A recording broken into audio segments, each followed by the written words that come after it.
folks? Welcome to Chaos Customs. I am Richard of Chaos Collectibles here once again. This week's going to be a little bit different, or I won't say a little bit different.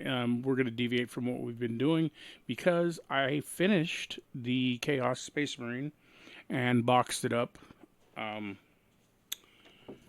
There he is in all of his glory.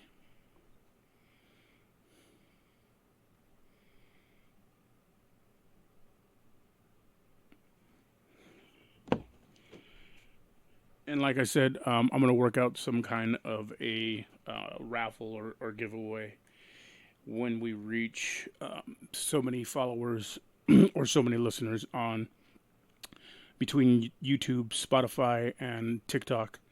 Um, you know, as well as I will probably do my initial. If I can reach all the way over here, finish up boxing up. I'll probably box up this one as well as finish up as you know I have been working on his accessories, so I need to finish up his weapons. So once I get those done, that'll probably be another giveaway. And throughout the show, some of the stuff that we do, that I do live or for you guys through the tutorials, will be we'll have different raffles and giveaways for. Obviously, if it's not a custom order or something like that. But today I wanted to talk. I got a little dry mouth. Wanted to talk about some of the stuff that I've done in the past. I have actually quite a few action figures in front of me right now that I've done G.I. Joe wise, because I recently was on the Shadow Network, Shadow Nose Network on YouTube. Has a show called Toy Box Chronicles. I was on there with a buddy of mine, Alexander Storm, and Chet Maddox. You can check them out. Once again, it's Shadow Nose Network on YouTube. It's called the Toy Box Chronicles. They do a weekly show on Wednesday. They also are in conjunction with another group of YouTubers. On Wednesdays, they do back-to-back live shows. So you have the Shadow Nose doing Toy Box Chronicles, and then after that show directly, you can go on YouTube to the Sarlacc Digest, and they talk all things Star Wars, and they're some amazingly knowledgeable guys. Scott Solo is a buddy of mine, as well as Darth Mocher, who's the owner of Tashi Station, who does these awesome action figure stands. He also has Tashi Station Emporium, has his own YouTube where he talks about 3D printing. Very, very helpful. Very awesome people. I definitely suggest that everybody takes a look at their stuff. Both those networks are awesome. Very awesome guys. We support each other. We're all friendly. It's a nice little collaboration of people that are like-minded people. So because I was interviewed about customizations on Toy Box Chronicles last week, I have this team in front of me that I've actually worked on, and it's something that I wanted to talk about today since I have them here.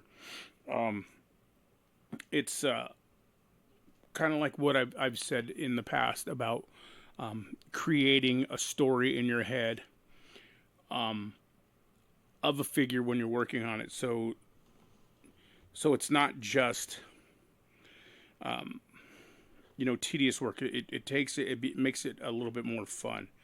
So it all started when the G.I. Joe Classifieds first came out. I did not like the way they looked. I was not a fan of the color schemes. I believe it was based off of a video game that was supposed to come out. I think it eventually did come out, and didn't do very well at all later on. But I was not a fan of the weird paint schemes they had, as well as the Nerf gun futuristic looking, and they were legitimately based off of Nerf guns, the weapons that they came with. So I wanted to go with an actual more modern military because GI Joes that I grew up with were post Vietnam, so they were Vietnam era, based off of Vietnam era military. Obviously, that's very very dated. A lot of kids today wouldn't even know much about Vietnam. Their parents didn't go to Vietnam like ours did. You know what I'm saying? It's not really talked about a lot in school. So, and it's so far in the past that nobody that went to Vietnam would be currently active in the military in a everyday role. You know, other than a high-ranking officer or something like that. So, when those figures came out, I decided I wanted to change it to be more of a modern militaristic style, which the colors tend to be more. I didn't want to do like the digital camo or anything like that. I wanted to do straight up like just straight up browns. So I didn't want to do a brown digital camo like some would get, or something like the military has nowadays. But as much as I just decided to go with like a desert style, desert colors, but solids. So I took, and also when Duke first came out, he looked very young. His head sculpt was very young, even though he's the leader of the team, and he is a younger character, but he looked like very very young. So I went and I basically just did a repaint on Duke and changed up the weapons that he came with to actual weapons. So it looks more like an actual military figure. So I did that with my Duke, and that started it. I took the repainted Scarlet. My original Scarlet that came out also had a very young looking face, and I changed up her hair and I did a little wash on her face, so she does look a little older. I'll show that another time because with Scarlet, the original Scarlet that came out, I chose to do her in the colors of the comic book Scarlet. So it's not the exact same colors, but very similar color scheme, where it's the blue and brown and tan look like she had in the O-Ring Joe era. And I decided to do that before I started with this desert team. So then they did the repainted Scarlet, and it gave me the opportunity because it was already done in some browns, and I think it was a brown, green, and I think maybe a gray. I don't remember what the original color was. But I also gave me the opportunity to add the tans and everything. So there is my Scarlet. I did keep her with the crossbow she came with. Also gave her an AR-15, and I gave her the sword because as part of Scarlet's history, she's been trained by Snake Eyes, and I decided to keep that in my version of the team. Now, of course, I didn't exactly do a desert look on my custom Snake Eyes, but I wasn't. I love the way the Snake Eyes that have come out look. A bunch of them, they're cool, but the thing is, Snake Eyes looks like a ninja, which is exactly what he is. And a ninja in the military is not something that's very feasible. Just like I've been having problems with making a quick kick because I'm not going to have a guy run around with no shirt on and barefoot. It's just not very practical. So I took the torso of the movie Snake Eyes, one that's actually very unpopular. You can pick that thing up at a discount store for like $5-10. Honestly, like they're very very cheap. But to me, So this is my version of Snake Eyes. Um, and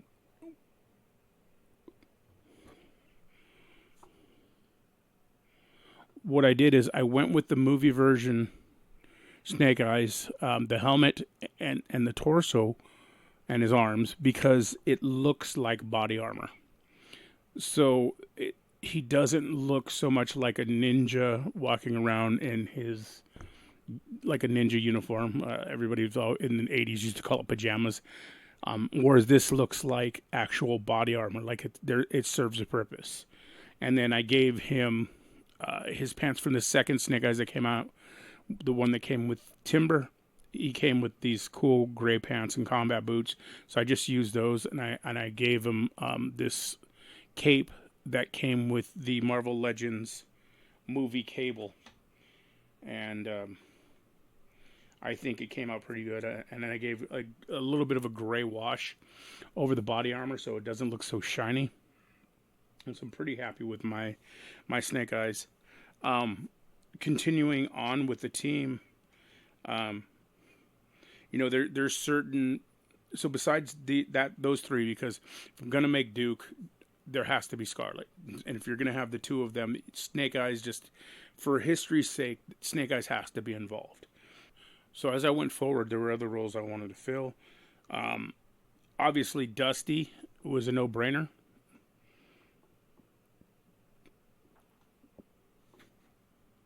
and really, this is the Tiger Force Dusty. So this is a complete repaint. Um, Obviously, the original Dusty would have fit perfectly because he comes in the digital camo and the browns. But I wanted the colors, the paint to all match. So it's like every the military gives you a standard issue uniform. So I wanted all the paint schemes, all the colors to match anyway. So that's why I went with the Tiger Force Dusty, and I repainted him. The only thing I'm waiting on is I did not like the way the helmet came.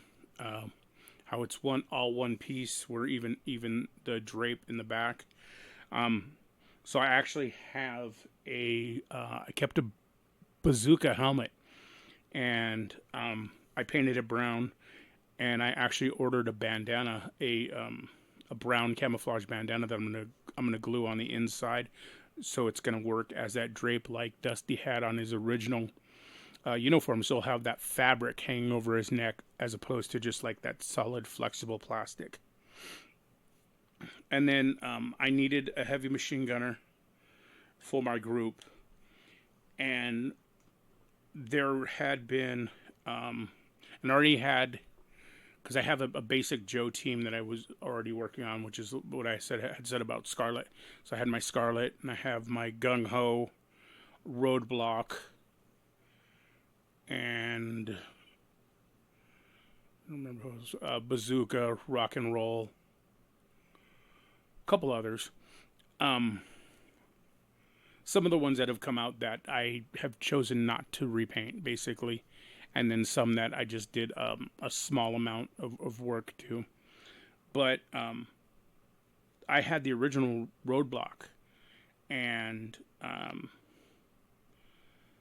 I also had the was it Cobra Island Roadblock that came out.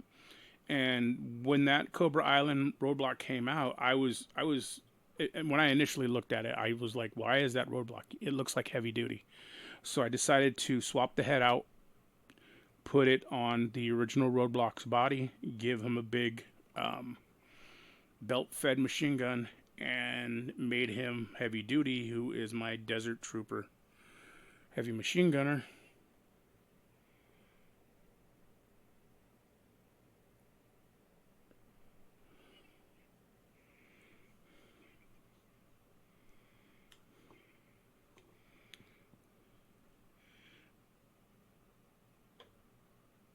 And then as I rounded off my team, the one thing that I needed was a sniper. So to complete my team, I wanted a sniper, and It just so happened when Spirit was released, he came with a sniper rifle, and just the fact that Spirit comes from New Mexico, spent a lot of time in the desert. To me, it just makes sense for him to be as part of the desert uh, squad. So I did a total repaint. I did a repaint on Spirit. I also looked into his background, his history in the comic books of the character. Found out where his tribe was based out of, the area it was. Found the equivalent of a tribe, because even though G.I. Joe never actually, I don't believe, I didn't really look that far into it, but I don't recall, and I don't believe they actually named the tribe's name in the comics. But I just figured the area that they said he grew up in and that he was from, and found out the closest tribe. Looked up some old southwestern art and found paintings of the indigenous people from that area, and found the war paint, accurate war paint, and did my best to. So my Spirit has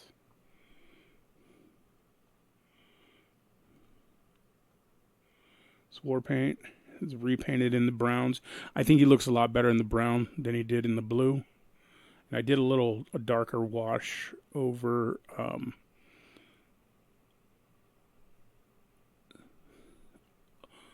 over the eagle, just because I think initially he was a little bit like light, and he didn't look much like an American bald eagle. So I wanted him to. I almost called him Eagly, which is the wrong eagle. Um, so, but I did that, and I honestly, out of the team, Spirit is my favorite. I've been looking. I'll probably find the right scale, get him a horse, I think. But that is my Spirit. So that is my complete desert squad. I also have that led to me doing a second team, which I did like a night ops. I won't call it Night Force, because that's something that GI Joe actually created and did.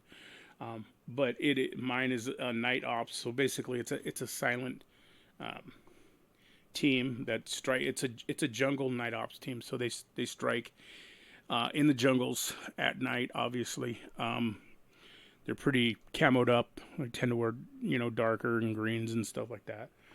I will go through them and show them at a different time. Um, I have a few more figures that, like I said, I showed a few during the class. Like there's my version of Cobra Commander. Um, my Cobra Commander is quite a bit smaller if you see him on scale. Like if you look at him next to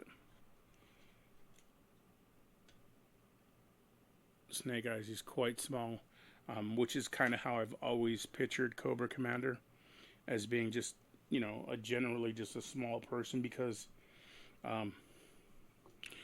I don't really go with the him being a warrior and out there fighting and stuff. I think of him being a boardroom kind of leader. But I want him to look very villainous, and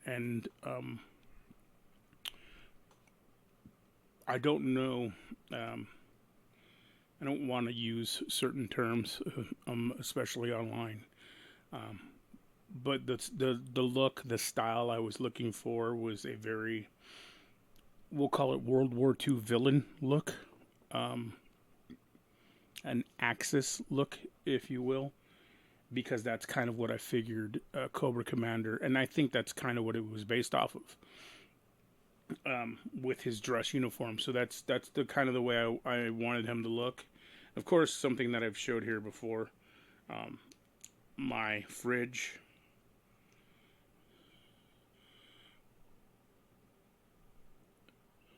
Custom William Perry that I did.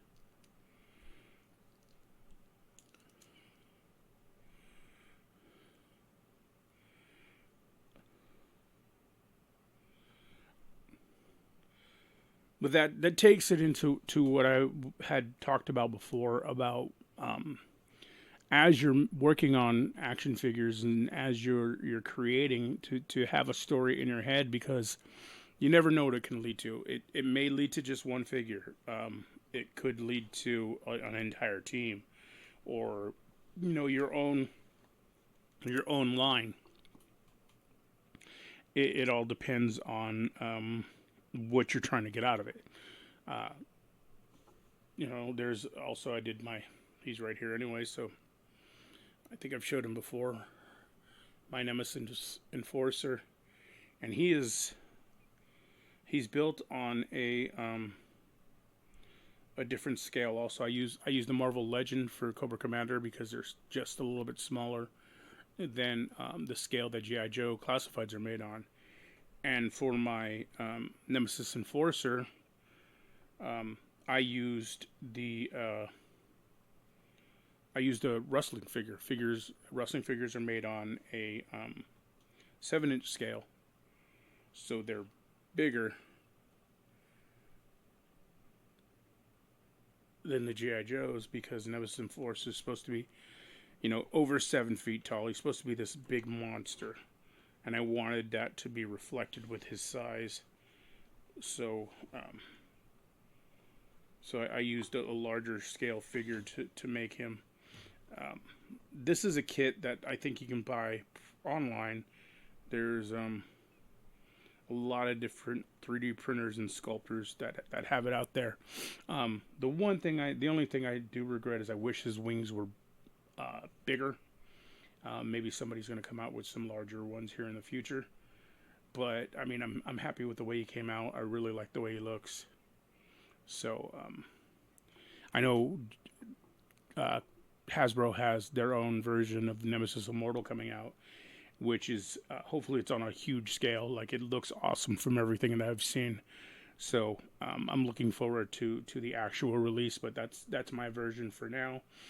He's very comic or cartoon accurate as far as his paint scheme. As good as I can get it onto a wrestling figure without doing a ton of molding and stuff like that. So, and then there's I think I have one more figure in front of me here. This is just a fun little piece that I like to show off. This is my custom Tupac Shakur. It's very hard to see, but he does have all his tattoos. I'm working on actually doing the box for him, putting him in the box. I want to start boxing up all my figures for when I sell them, or just for display. I think they display a lot nicer in the box. But that's basically what I wanted to show you. Like I said, I had these figures in front of me. It gives me the opportunity to not just talk about, but actually physically show you what. Starting off with this Duke, and just an idea of a repaint. I just wanted to repaint him. I just didn't really like the color scheme, and that expanded into, I'd like it to be a little bit more modern, accurate, a little bit more actual militaristic. And then it turned into it's the idea of, why not make an entire team of desert troopers, or a desert force, or whatever you'd want to call it. So I started, putting together a team. Obviously, you're limited by who's being released, or whoever you can make with parts that are available. But it just so happened that it worked in my favor, that I had pretty much everybody I needed. I already had a team of, I won't call it Basic Joes, but it is a Basic Joe team. Like, it's the original, my original version of, just everyday troops, like the mixed motley crew of characters that G.I. Joe are. but modern, with, actual weapons. I had put together a team already. It's led by Stalker, you know, and Roadblock, who I changed. My Roadblock isn't a heavy machine gunner. I have Rock and Roll as my heavy machine gunner. Roadblock is my second in command, though he does carry an M60. He's not. He also carries. I believe he also carries an AR-15. Then, of course, I have Gung Ho with the group. We have Bazooka. We have Scarlet, the original Scarlet, and it's a wetsuit. I think that may be it. But as team members have been released, and I have a lot that are Beachhead. No, Beachhead's part of my Night Ops team. As more stuff gets released and more parts become available, teams grow. And like I said, the basic Joes or the original Joes are my team with Stalker are the ones that I decided I didn't really want to do much to. Maybe change the weapons out, not do a whole lot to the paint jobs. I did do a total repaint on Scarlet. I did change up Roadblock quite a bit. But other than that, most of them are pretty much the same as they come in the box. So that's why I have that team.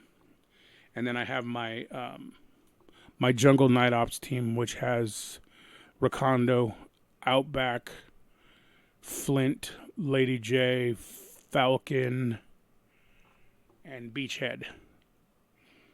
So, but that's the thing is I have the two.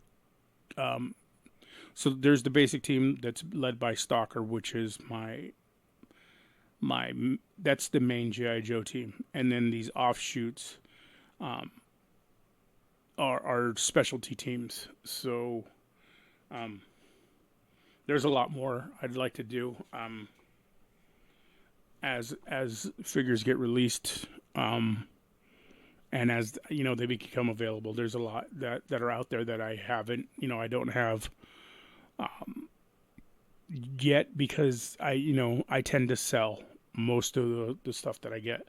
So these are, though they're a part of my personal collection, they are for sale. It's a fun group. They're fun to display, fun to work on. But I like to keep it, like I said, that's the whole point of the of coming up with a story. So they're fun to make, and then one team leads to another, and then you can go on the other side, and like I have, like I said, I can make a desert group for Cobra. I can make a jungle force to fight, a Cobra jungle force to fight my Joe jungle force. I have, or like I have the say the desert troops are going up against the dreadnoughts. Now that they're being released on such a wide scale, there's so many of them that are available now, and more keep coming out. So the dreadnoughts are already very a Mad Max style anyway, so that's a perfect team to go up against my Desert Joes. And I have the Destro that I made because I wasn't the biggest fan of. Well, I'm a huge fan of Destros, but two of my favorite G.I. Joe characters or Cobra characters aren't the most realistic. I won't even say realistic, plausible. They're not the most plausible characters. Like I had said about Quick Kick, and a guy walking around with no shoes and no shirt on in karate pants. It's not practical. Destro very much looked like a 70s pimp with the open collar and the jewelry. So I made a very militaristic looking Destro, who is, you know, the leader, and I paint him in the Iron Grenadiers Destro colors. You know, the gold mask or the gold helmet, and the the dark reds and grays. So I started making the Iron Grenadiers, and with him, there was this story back in the day. It was I believe it was a San Diego Comic Con exclusive that had come out of Rowdy Roddy Piper, and he was the hand-to-hand combat instructor for Cobra's Iron Grenadiers. I don't think it made many appearances. I know the figure came out in Comic Con, and then when he passed, one of the Comic Con or the Joe Con sets came with a comic book where Baroness is hugging Piper's gravestone, crying. And other than that, there wasn't a whole lot of mention of Piper being in the G.I. Joe universe. Nothing like it was done with Sergeant Slaughter, obviously, because I think they probably only licensed him for a very short time, or maybe just that one figure. So obviously they had no licensing to it. But with him gone, I started thinking and just started creating. I decided to make my own hand-to-hand combat instructor for the Iron Grenadiers, and I chose another professional wrestler to use, and I used CM Punk. So I made a CM Punk Iron Grenadiers leader, hand-to-hand combat instructor. So just like I've also made a for the rest of Cobra, I have it was before Big Boa came out, and I was just kind of messing around with action figures here and there, and I had already made a wrestling version of B.A. Baracus using the Mr. T that had came out, WWE Mr. T head, and that figure came with two heads. So I made a complete like actual like looks like B.A. Baracus in the overalls and the short overalls, long socks. One day I'll show that figure. But I made that B.A. Baracus, and I had an extra head and his chains, and I decided, you know what? What if I put him on? I think it was a roadblock body. That I had cut the vest off of, so it's just shirtless roadblock, and I put some MMA glove hands on him, and I used the Mr. T head, and I made a B.A. Baracus as part of my Cobra team, just for fun, just kind of messing around, just like I said, creating things as different storylines pop in my head of the possibilities of what I can do. Like I said, I haven't made, other than those initial teams, but this team that I showed, the night troops, I haven't made a whole lot on the Cobra end, just because I have boxes of figures that I still need to open up and do. I made a Road Pig. There's being a Road Pig released. I'm not the biggest fan of the body on that Road Pig. I just think Road Pig's supposed to look like Brock Lesnar. He's supposed to just be a massive guy, and this Road Pig actually just kind of looks overweight, and the face is very it's not very menacing. It's just, and it's prototypes, so we'll see how it looks. I mean, he could come out and be, it's not like he has to be completely jacked. He can be beefy and everything. It's just, to me, it just, I mean, he could be a solid, just big solid dude. I wouldn't have a problem with that. But they made him actually look kind of out of shape. Like if he's just a big solid guy, you know, that's fine. You know, there's guys that are like that are intimidating as heck. Um, but you just don't. Um, I don't know, something about the way he was always presented. But who knows? When I see it in person, it may my mind may completely change. Like I said, what we're looking at are prototypes right now. So, um, and Road Pig is one of my favorite characters. I'm actually a big fan of the Dreadnoks in general. I need to actually get the rest of them. Um, I have my Zartan. I need to open up my Zartan, but I need to get. I think all just my Road Pig I have, and then I have Zartan. That's it. I need to get the rest of them, but I really kind of stopped buying for myself, other than selling things at the store, because of a lack of room. And here soon, I should have more room to be able to display. And once I get that, I'll find them and remake them, or I'll find them and do it bit by bit. I have to really look into the weapons and everything, because I might just buy them with no accessories and do the weapons myself, or however I have to do it. Sometimes I'll just make them completely myself and be completely happy with it. But pretty much that's all for today. It's I just wanted to show what an example of what I meant by having a story to help you create your visions, and seeing them through. Like I said, I started with that Duke and came up with the idea of a desert unit, and it expanded to, was it 2, 4, 6 figures? And it's still, I can still expand onto it. Um,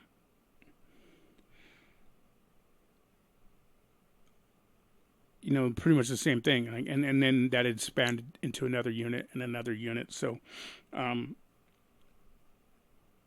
just do things that you find interesting. Keep yourself entertained.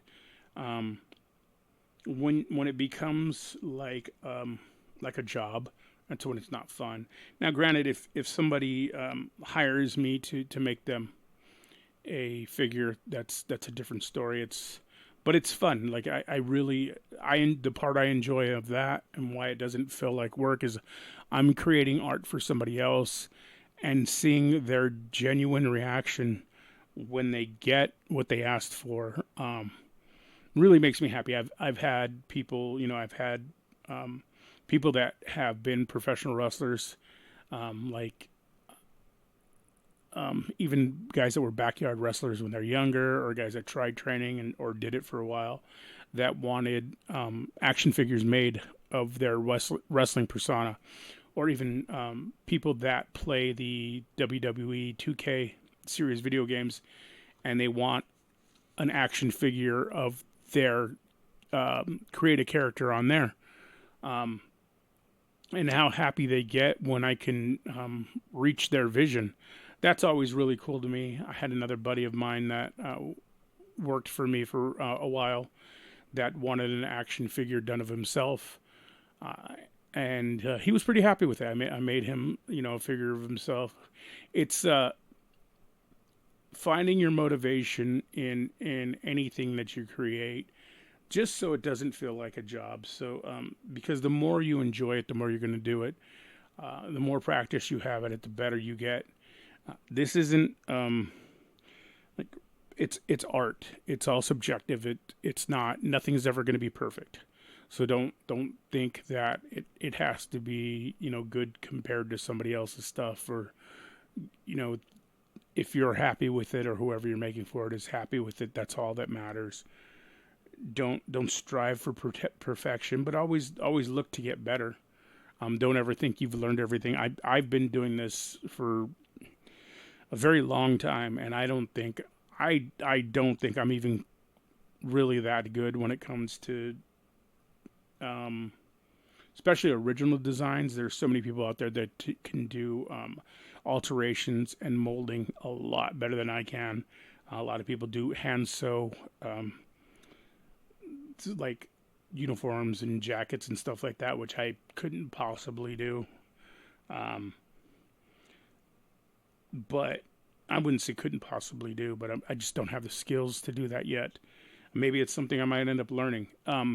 Art is a skill; it is not a talent.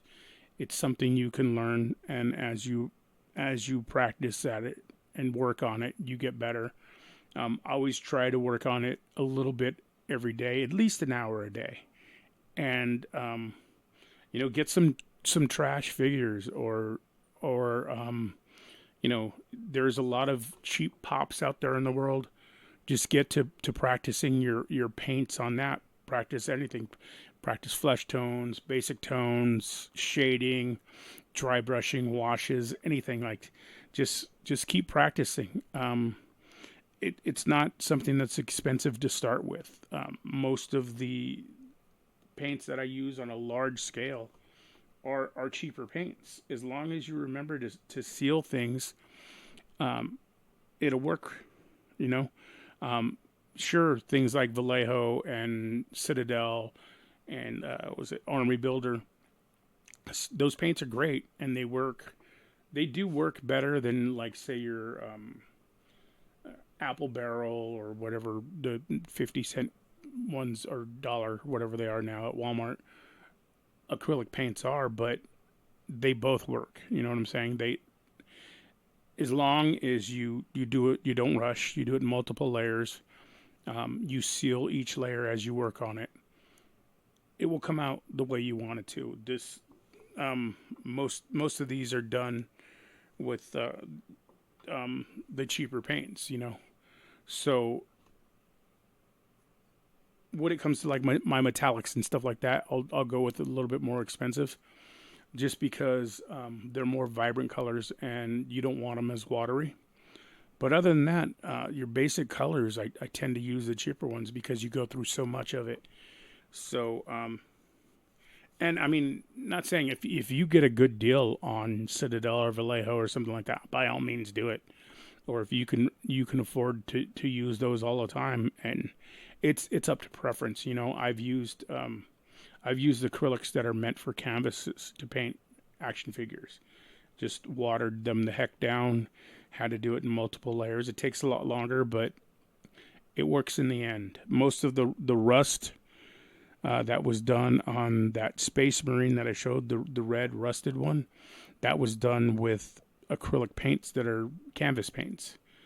So, and once again, that's something like, if you look at that figure, that's a story that I had in my head. I have it where his armor is rusted and beat up and dirty because it's supposed to be vibrant and supposed to be blood red and gold, but it's like a dingy red. It's very dirty looking. I did a brown wash over the red. I did where all the gold is supposed to be. It's rusted. It's actually supposed to look like this, those colors, and so I did it all in that worn out, beat up look because I wanted him to look battle worn. And then he has one glove on his right hand that looks like the backpack. It looks brand new, so it looks like he had to replace that one glove. And that's why what I decided to do with his backpack is make it look brand new, like he had to replace his backpack. I'm gonna add a little bit of dinge on the backpack, but not a whole lot. I still want it to look like it's a new piece, like he had to replace it. The weapons I'm going to do very beat up and worn. I'm probably going to break some of the spikes off of this and maybe cut some chips into it so it looks like it's been used a lot. Just give him that very battle worn look, very beat up look. I might actually show the process that I go through to battle wear his weapons. probably next week, since I have to get it done and get them in a box. I need to find his box. But I had already said that's pretty much it for today, and then went on rambling. So that is about it today. I just wanted you to take you on that journey and show you some examples of what I was talking about. I'm sorry about the delay. My health hasn't been the greatest, and I'm just trying to get sales done in my store. It's been very rough the past couple months, and to be honest, we're struggling quite a bit. So if you're looking for any toys, or if you're interested in any of my customs, reach out to me. If you're interested in getting any customs made, please reach out to me. We can always work something out. I appreciate you. The website is in all my bios. Be sure to follow us, like, subscribe, comment, anything to help keep the algorithm up. We are a struggling small business, so anything helps. It doesn't cost you anything to like and subscribe and comment. Even the rude ones, I can take it. If you wanna tell me that my work is garbage, and tell me how much better that you can do, it's fine. I'm okay with it. I'm secure in my own ability, and I'm happy with the stuff that I've made, and people are happy with what I've given them. So, but if you can show me a different way, I'd be more than happy to listen. I appreciate you guys, but once again, make sure you follow my friends at the Shadow Nose Network, Toy Box Chronicles. They have a few different shows on their network, on their YouTube. Be sure and go and like and subscribe with them. Comment. Let them know that I sent you there. Also, there is Sarlacc Digest on YouTube. Awesome source for any Star Wars news. They are the most knowledgeable people I know when it comes to Star Wars. And like I said, Darth Mosier has his own YouTube channel, Tossie Station. If you want to learn more about 3D printing and stuff like that, he's the man. Definitely go check out some of the stuff he does. He's done these awesome G.I. Joe stands, as well as he's done Star Wars ones. I have some, but I don't have them with me. There's the other Joe one. He's done some very, very cool Star Wars ones that are it's the base and a wall. He's done some for the 3 3/4 figures. He's got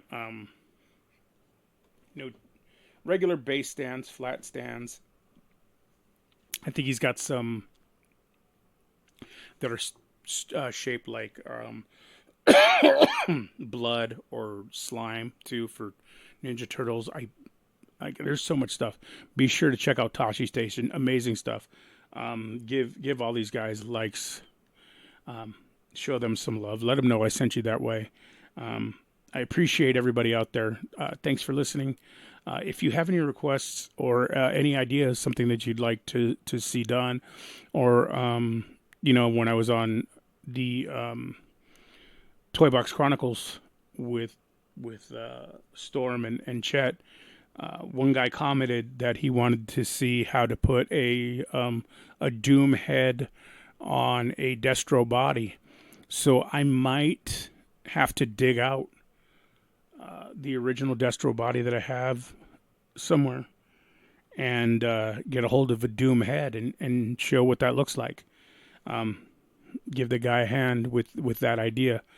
But once again, I'd like to thank everybody for listening. Appreciate you all.